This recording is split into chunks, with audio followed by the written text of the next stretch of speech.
Recently, my big end is no longer spinning. It should be spinning, but it isn't, because it's seized. This got me thinking about the two-stroke versus four-stroke debate.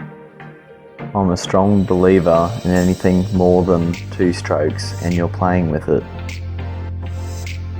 The big question is, should the piston fire every time it reaches the top of the cylinder, or should it be every other time? So, when God came down from heaven and personally hand-delivered the two-stroke engine to us, all he said was, don't muck it up. So what do we go and do? We try to improve upon it. We vastly complicate it.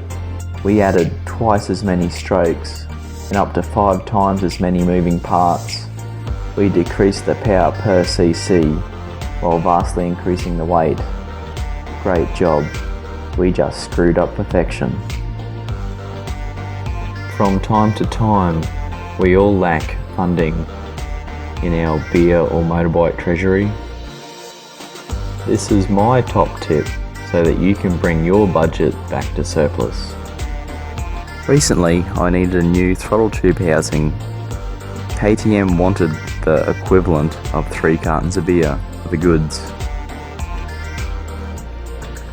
So I got with my fingers and we walked onto the interwebs and went to eBay and I bought a pit bike one for the equivalent of 1 carton of beer. This eBay model was full aluminium construction and is much more sandproof.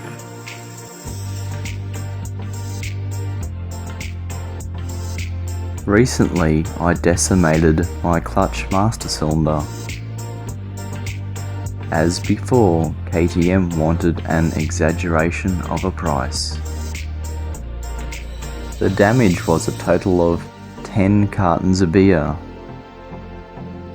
My fix was to modify and use a Storff clamp. Guess who's having happy hour tonight? Beer is their economy. I can't believe my neighbours. They knocked on my door this morning at 2 AM. Luckily for them, I was still up using my angle grinder. I love sleep. It's like a time machine to breakfast. I turn 25 next year. That's 1 year older than I am this year. It must be nature's way of telling me to eat more cake. My wife thinks I snore, but I tell her, no, I'm dreaming I'm a motorbike. 4 out of the 5 dentists I talk to recommend motocross. If I died and went straight to hell, it would take me approximately 1 week to realise I wasn't at work. My 2-stroke motorbike will pass anything except for a petrol station.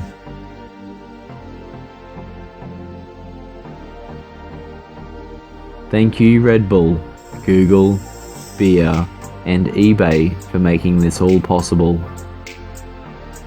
If you think I've missed out anything on this 2-stroke versus 4-stroke debate, please comment. Or if you would like to defend the 4-stroke title, comment as well.